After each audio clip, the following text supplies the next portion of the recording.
Evelyn Grace stood on the creaking wooden porch of Dalton's general store, her small hands gripping the worn basket that carried nothing more than a bar of soap and a sack of flour. She had walked the mile from Widow Dalton's cabin with her head down, bonnet shielding her face, but she could still feel the eyes of the town upon her. Whispers followed her everywhere, whispers she pretended not to hear, but which cut sharper than any knife. Today, they were louder. "She's 22 and still no man has wanted her," one woman murmured behind a barrel of beans. "Imagine that. Never once courted, never once kissed." Another chuckled, cruel and careless, and the sound pierced Evelyn's chest as though she were no more than a spectacle to fill their dull afternoons. She wanted to leave quickly, to rush past them with her small purchases. But her feet froze where she stood. Something inside her, some mixture of shame, longing, and the need to finally be seen, rose before she could stop it. Her lips parted, and in a voice fragile but steady enough to carry across the porch, she whispered, "I don't know what a kiss feels like." The porch fell silent. A gust of wind rattled the sign above the store, but even the dust swirling in the late afternoon sun seemed to hold its breath. Evelyn's hands trembled so badly the basket nearly slipped from her grip. She thought for certain the laughter would erupt now, harsher than before, mocking her innocence as if it were sin. Yet before the cruel words could take shape, a deep, steady voice answered from just a few feet away.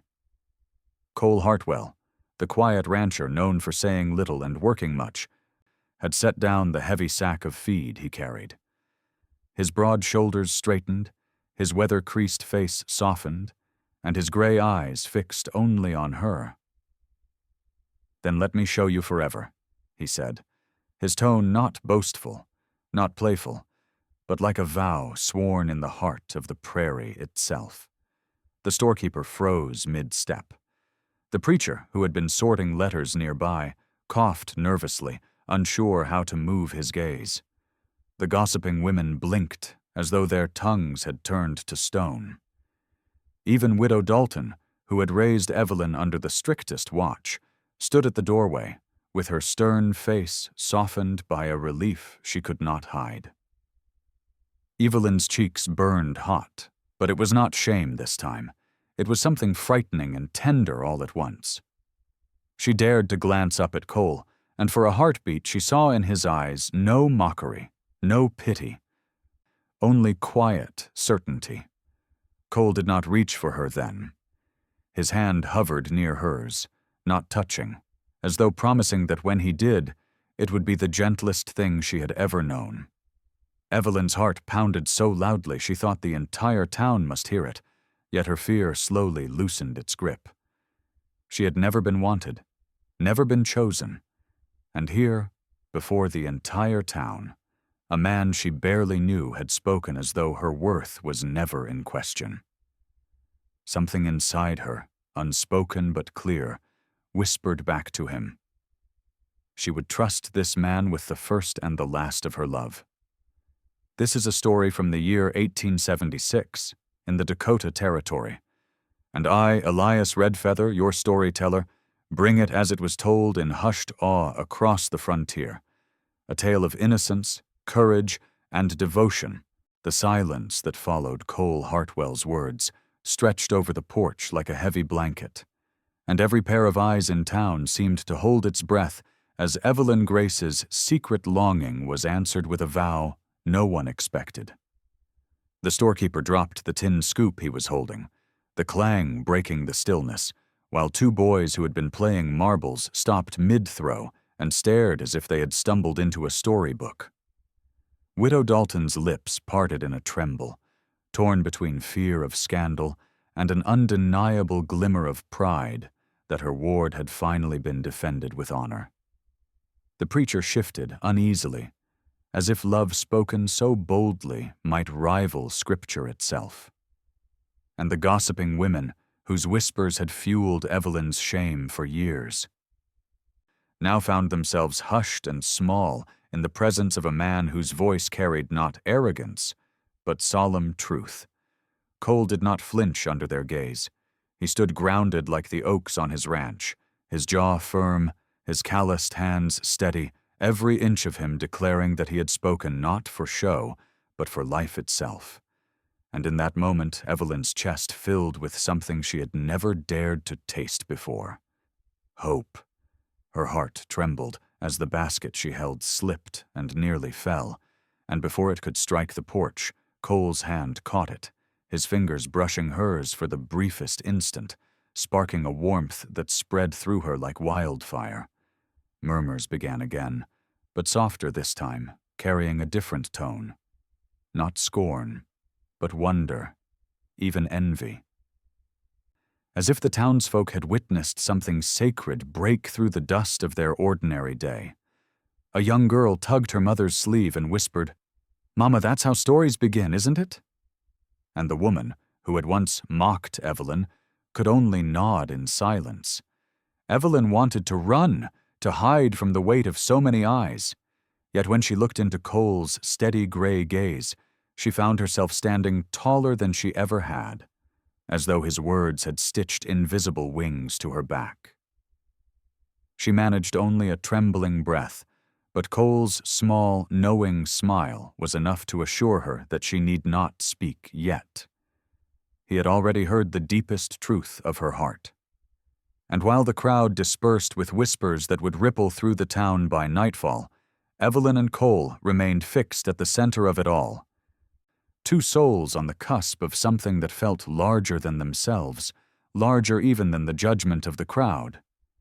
And as I tell you this now, I, Elias Redfeather, have carried this memory like a flame across years, for it was in that very moment that innocence became courage, and courage became the root of a love destined to endure. When Evelyn returned to Widow Dalton's house that evening, her steps faltered on the worn path, for her mind was a storm of whispers and glances replayed from the store, each one carrying both shame and awe, and though the basket was lighter in her hands than it had been that morning, her heart felt unbearably heavy with the weight of what Cole Hartwell had spoken before the whole town. Widow Dalton opened the door with a look that betrayed both curiosity and dread, her wrinkled hands folding against her apron as though she were bracing herself for a confession, and before Evelyn could set her basket down, the widow said sharply, "Child, what did you mean by standing there like that, letting him say such words?" Yet even as she scolded, her eyes softened with something unspoken. Perhaps relief that a man had finally seen Evelyn not as a burden, but as a treasure. Evelyn stammered, unable to form the truth she carried in her chest, and it was then that a knock came, firm, measured, and unmistakable. Cole Hartwell stood on the threshold, hat in his hands, the fading sunlight catching on his broad shoulders, and with a respectful nod to the widow, he spoke not to the room, but to Evelyn herself. "I meant every word I said, and I will not take them back. I came to tell you that I will wait, as long as it takes, for you to know it in your heart, too."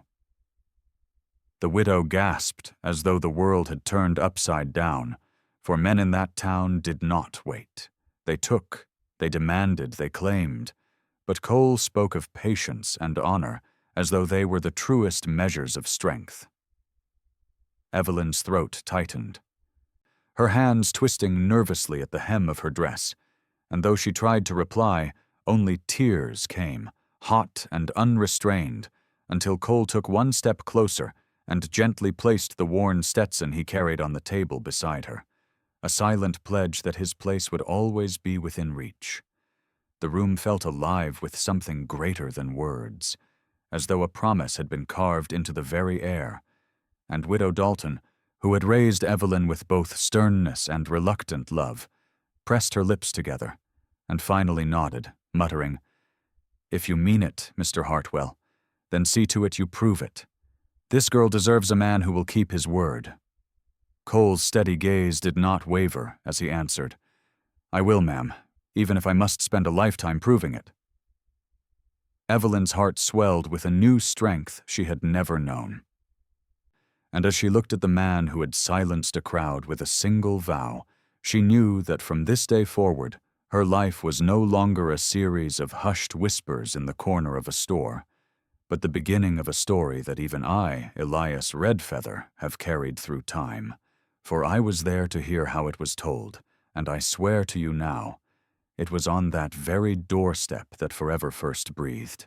By dawn, the story had already left Widow Dalton's porch and taken flight across every fence rail, flour sack, and water trough in town. For the frontier carried no secrets, only echoes that swelled with each retelling.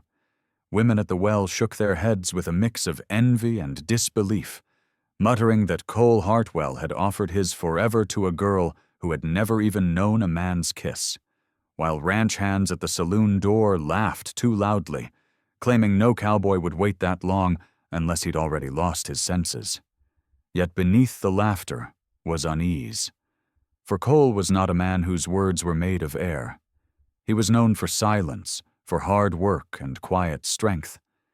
And when such a man chose to speak, even the doubters leaned in.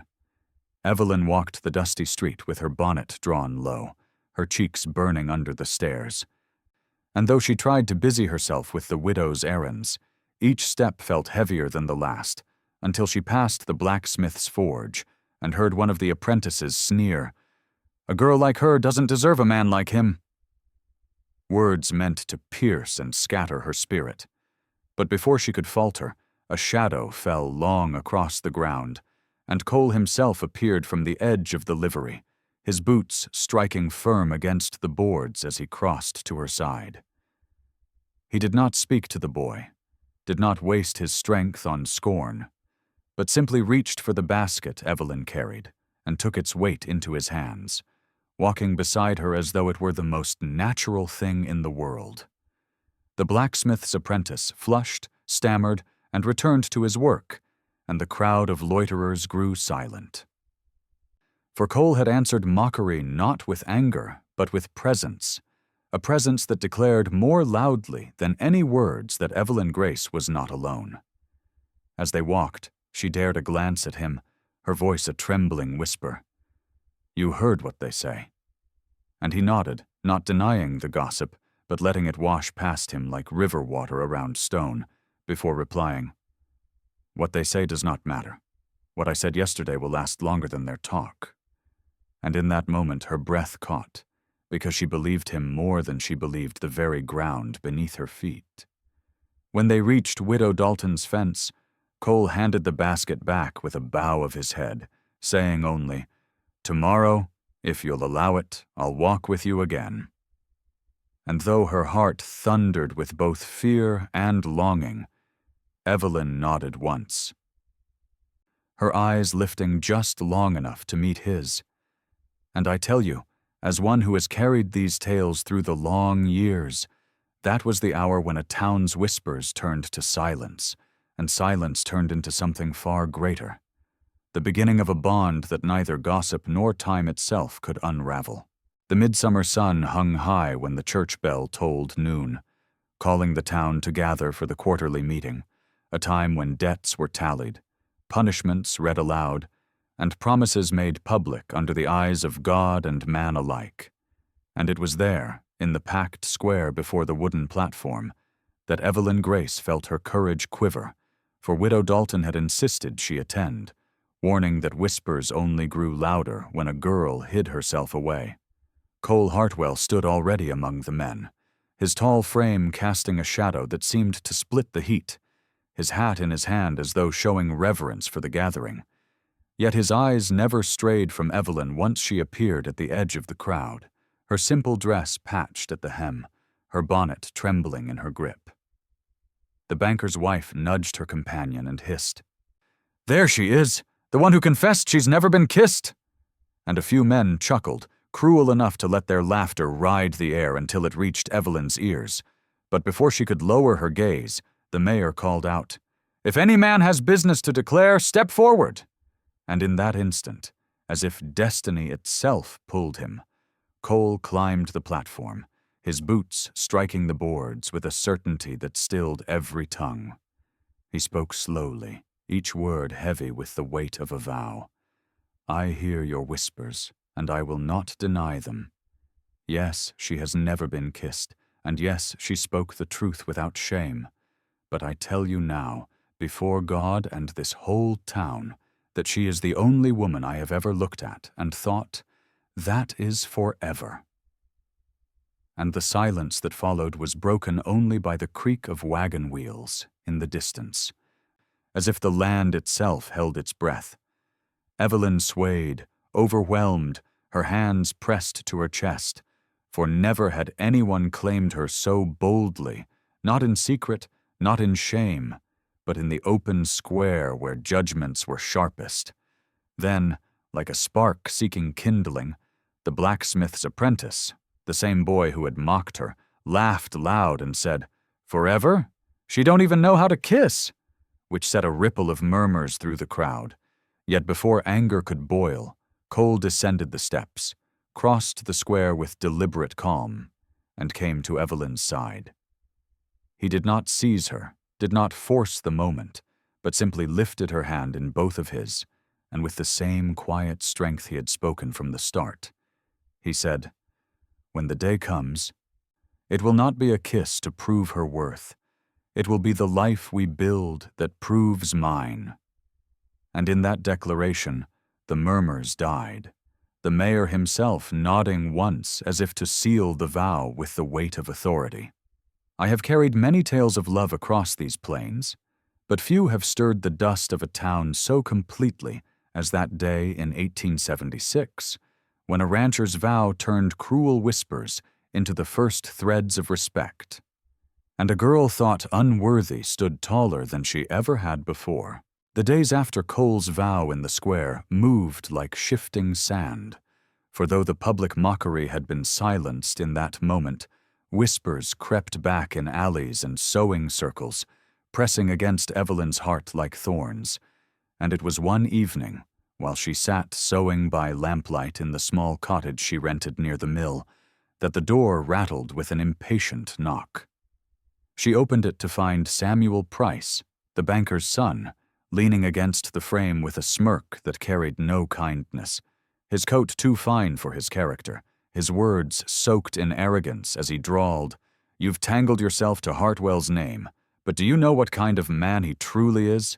He'll bind you with promises, then ride out like he always does, leaving you with nothing but shame." And before Evelyn could answer, he stepped closer, lowering his voice with venom. "No one ever wanted you, Evelyn. Don't mistake one man's defiance for love, because men tire quickly, and you'll be left to pick up the pieces." Her hands shook, but she remembered Cole's words in the square, the steady way he had lifted her hand for all to see. And though her knees threatened to weaken, she held the lamp higher and said with a trembling strength, "I would rather have one honest word from Cole Hartwell than a lifetime of lies from men like you." And with that, she closed the door hard enough to rattle its hinges. Alone in the lamplight, her chest heaved, not from fear, but from the unfamiliar weight of courage. And it was then, as the silence returned, that she whispered to herself, "If I am to fall, let it be standing beside him." That night, as stars pierced the black sky, Cole himself rode quietly past her cottage on his bay horse, unaware of the battle fought at her doorstep, his silhouette framed by moonlight like a guardian bound to her without knowing. And I, Elias Redfeather, must tell you, such nights are the marrow of frontier stories, the quiet testing of hearts when doubt and devotion wrestle in the dark, and the strength of love is not proven in kisses or vows, but in the fire it kindles against the voices that would snuff it out. The breaking point came sooner than anyone expected. On a Sunday morning when the townsfolk gathered outside the church, the bell still echoing through the crisp air, and the preacher's voice carrying prayers that few listened to as closely as the murmurs that rustled like dry leaves around Evelyn Grace. She stood alone near the steps, bonnet tied tight beneath her chin, her hands clutched to her shawl, and though she tried to steady her breath, her ears burned with the whispers. She thinks she's special now, and Cole Hartwell will tire of her soon enough. Then came Samuel Price again, emboldened by the crowd, his voice loud enough for all to hear as he strode forward, eyes glittering with malice. "Tell us, Evelyn," he sneered, "what magic words did you whisper to Cole Hartwell to bind him to you? Or was it pity he mistook for love?" A ripple of laughter spread through the gathering, sharp as a whip crack, and Evelyn's heart pounded so fiercely she feared her knees would give way. Yet before she could answer or flee, the crowd parted, and Cole himself stepped through, his broad shoulders carrying the kind of silence that could level any man. He did not shout, nor did he strike, but his voice, low and steady, carried farther than Samuel's jeering ever could. "Pity binds no man, Samuel. Love binds, truth binds, and the promise I made is one you'll never understand." Then, to the astonishment of all, Cole reached for Evelyn's trembling hand and raised it once more, his thumb brushing her knuckles as if sealing a vow before heaven and earth. His eyes locked on hers, steady as the mountains. The laughter died. Swallowed in the hush of a crowd that could not deny what it saw. A woman once mocked, now held aloft by a man whose word carried more weight than gold. Samuel's face darkened with fury, his lips twisting around a reply he never dared voice, for the preacher himself stepped down from the steps, his gaze firm, and said, "There is no shame in a vow kept with honor. Let those who mock take their lessons elsewhere." In that moment, Evelyn's breath came in a sob she barely contained, and though her body trembled, her spirit rose taller than it ever had before. And I, Elias Redfeather, must pause here to tell you, when a crowd turns from scorn to silence, that silence is not emptiness. It is the ground where truth begins to grow roots too deep to be torn out. That night, when the town had emptied of whispers and the moon rode high, Cole Hartwell knocked softly at Evelyn's cottage door, his hat in his hand, his shoulders stooped in a way she had never seen before. She let him in, her lamp casting warm light across the worn table, and for a long moment he stood there silent, as though gathering words buried too deep for easy telling. Finally, his voice came low, roughened by memory. "Evelyn, I didn't stand for you today just because it was right. I stood because I know what it feels like to have the world point and laugh." Her brow furrowed, her lips parted, but she held her silence as he drew a folded paper from his coat pocket, its edges yellowed, its creases sharp from years of being hidden. "When I was a boy," he said, his eyes fixed on the flame, "my mother was accused of theft she never committed. They tied her hands and paraded her through this very town. She collapsed on those same steps where you stood today, and no one lifted a hand to stop them. I swore that day if I ever had strength enough, I would never let another soul bear that shame alone." His voice cracked, and Evelyn's breath caught, her heart breaking at the image of a child watching helpless as cruelty triumphed. "This," he said, laying the fragile paper on the table, "was her letter to me, the last words she wrote before she died. It says only, 'Be the man who defends the helpless, Cole.'" He finally looked up, his eyes shimmering with a vulnerability he had never shown in the square. Evelyn reached for the paper, her fingertips grazing the ink, and tears blurred her vision. But her voice was steady when she whispered, "Then you've kept her words alive, Cole. Today, you gave them breath again."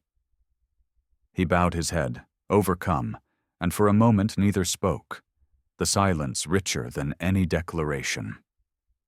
"I, Elias Redfeather, your storyteller, must tell you. There is a power in secrets revealed, not for the pain they carry, but for the light they cast on every choice a heart has made. In that small cottage, two people stood not as protector and rescued, but as equals, bound by a vow larger than themselves. By the following week, The town's whispers had shifted. Where once Evelyn Grace's name was the butt of cruel jokes, now it was spoken in tones of reluctant respect, if not admiration, for everyone had seen the way Cole Hartwell raised her hand in front of the church and how the preacher himself had stood at her side. Yet envy runs deeper than rivers, and Samuel Price was not a man to swallow humiliation without plotting poison in return. One evening, as the saloon lamps flickered and men gathered with cards and whiskey, Samuel slammed his fist on the table and sneered loud enough for all to hear. "So Cole Hartwell thinks he's a savior? Thinks he can drag a spinster into his house and call it honor? I'll show you what honor costs." By morning, posters appeared, nailed to the mercantile door, to the church fence, to the post outside Evelyn's cottage. Each one bore ugly words scrawled in black ink. "Evelyn Grace is no bride, she is charity. Cole Hartwell is no man, but a fool bound by pity." The town stirred, shameful murmurs rising again, and when Evelyn saw the papers, her knees nearly buckled. "It will never end," she whispered, clutching the railing of her porch as if the boards themselves might collapse beneath her. Cole tore down every poster he could find, his jaw clenched, his knuckles bloodied from ripping nails from wood. But Samuel was not finished. He stormed into Sunday meeting, standing at the aisle, and with a voice dripping with venom declared, "This town has lost its pride. Are we to be led by the pity of one man and the shame of one woman?" Gasps rippled, but before the preacher could rise, Evelyn herself stood. Her shawl slipped from her shoulders, her eyes red from tears that burned into fire. "You say pity, Samuel," she said, her voice clear as a bell. "But what I've seen is love, courage, and truth. And if you fear those things, then it is not me who should hang her head. It is you." The crowd stirred, uncertain, until Cole stepped forward and placed his hand on her back, steadying her, his eyes locked on Samuel with the unspoken promise of reckoning. "I, Elias Redfeather, must pause here and tell you that when a woman once silenced finds her voice, it carries farther than the cruelest jeer." In that moment, the town itself trembled between choosing fear or choosing honor. And Samuel Price, though his words still echoed, had unknowingly lit the spark of his own undoing. Dawn broke over the town square with a tension sharper than the bite of winter. The gallows, long unused, stood as a relic of warning at the edge of the dirt street, and Samuel Price had chosen that place for his final spectacle. He had gathered a crowd with fiery words, painting Evelyn Grace as a blight upon the town, and Cole Hartwell as a man too blinded by pity to see her shame. In his hand, Samuel waved one of his slanderous posters, the black ink smudged, but the venom clear. "Is this what we are now?" he shouted, his voice cracking with rage. "Do we let weakness wear the face of honor?" His eyes darted to Evelyn, who stood pale yet unbroken, her hands clasped together at her waist. Cole's arm remained at her back, steady and protective, though his chest burned with fury. The murmurs of the crowd swelled, unsure which way to turn.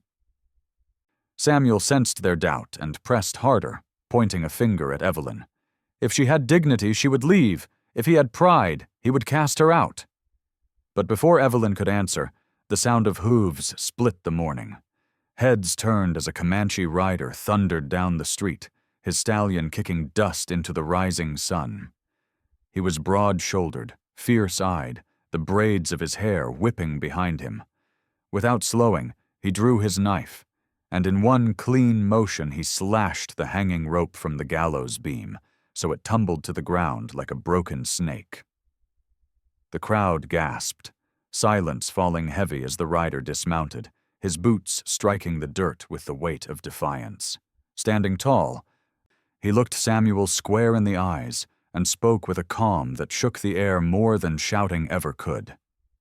"This rope will not claim the innocent, not today, not ever again." Then he turned to Evelyn and bowed his head, a warrior's gesture of honor, before lifting his gaze to Cole. A man who stands beside her stands with me. The silence shattered into murmurs of awe, some into cheers, others into shamed whispers. Samuel faltered, his face pale, his bravado shriveled under the weight of the Comanche's presence. Evelyn, tears streaming freely now, stepped forward and spoke, her voice trembling yet strong.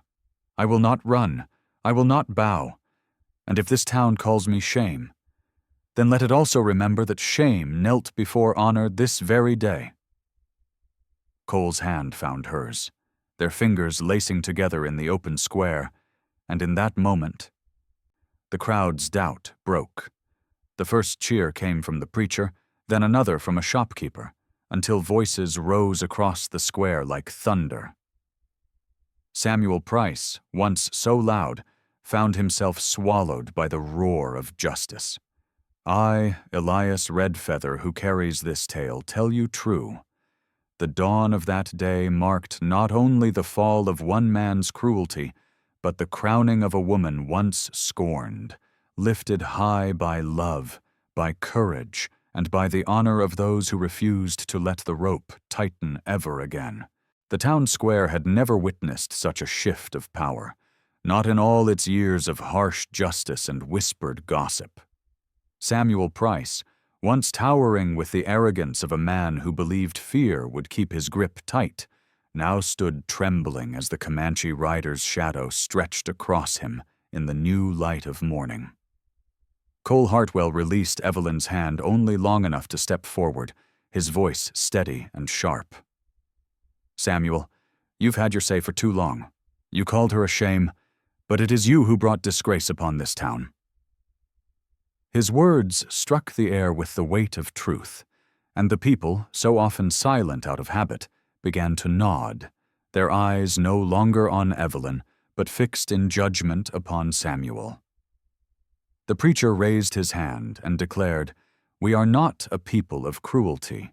We are a people who have lost our way. But no more." The Comanche rider, who had spoken so little, now stepped close to Samuel until only inches separated them, his dark eyes holding him still. "You tried to break her with fear," he said, his voice like stone. "But honor cannot be broken. Remember this, because the next time you raise your hand to destroy a life, it will be your own soul that hangs." Samuel's face blanched, his mouth opening with no words to fill the air. He stumbled backward, his supporters melting into the crowd that no longer wanted to be seen beside him. Evelyn, her breath trembling but her back straight, turned her face to those who had watched her torment for so long. "You let him speak for you," she said, her voice low but carrying across the hush. "You let him make me a spectacle. But I forgive you, because today I saw what true courage looks like. And it does not live in silence, it lives in standing with one another." Her words, simple but carved from the depths of her suffering, pierced deeper than Samuel's endless shouting ever could. The crowd erupted, this time not in whispers but in unity.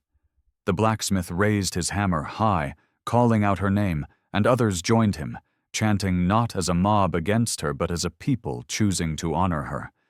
Evelyn Grace, the widow once mocked, was now spoken of like a legend rising from the dirt. Cole returned to her side, his eyes glistening as he whispered, "They see you now, Evelyn. Not as he tried to brand you, but as you truly are." She smiled faintly, her hand finding his once again, her heart lighter than it had been in years. Samuel Price, broken and alone, vanished into the edges of the crowd, his power shattered, his threats empty. The square that had once been a place of humiliation had become her coronation. I, Elias Redfeather, have carried many stories of the frontier, but this one, I tell you, carries a truth we must never forget. Power built on cruelty always crumbles, but the strength born of love and honor lives on, echoing long after the gallows rope has fallen. The morning light stretched long across the square, washing away the shadow of the gallows that had once loomed like a curse over Evelyn Grace. The rope still dangled, frayed at the edge where the Comanche rider's blade had cut it, a silent testament to the moment when death had been denied and life restored.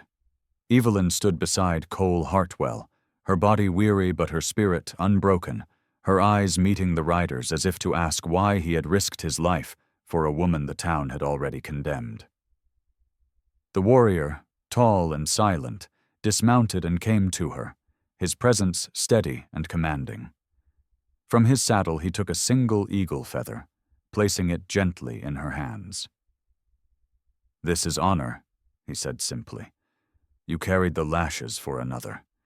We carry your name now as one of our own." Evelyn clutched the feather, her tears no longer from pain but from the weight of being seen, not as a widow discarded, not as a victim of cruelty, but as a soul of worth. Cole turned to her, his hand firm around hers. "You've been made to kneel enough," he said softly, so only she could hear. "From this day forward, you stand beside me."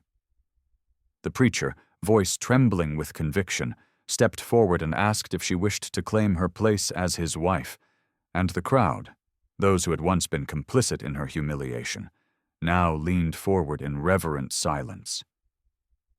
Evelyn's lips trembled, but her answer rang clear. "Yes, because for the first time, I believe love can shelter me." A cheer broke through the town, not the roar of mockery, but the cry of redemption, as Cole drew her close, pressing a kiss to her brow.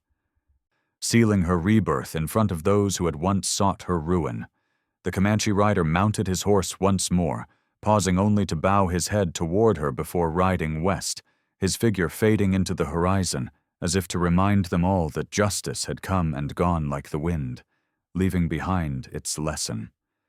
Evelyn's veil, torn and blood-stained, lay abandoned near the gallows, but in her hands she held the eagle feather, a new symbol of dignity that would never fray. And so it was, in the year 1874, on the frontier of New Mexico, that a widow condemned by cruelty rose to become the heart of her town, not through wealth or power, but through love and sacrifice. I am Elias Redfeather, and I tell you this as I have told it to many. When love chooses to kneel, even gallows crumble, and the echoes of that choice live long after we are gone. Please like, share, and subscribe to support more true-hearted stories on Stories Left Behind. If you had stood in that crowd, would you have had the courage to step forward before the rope was cut?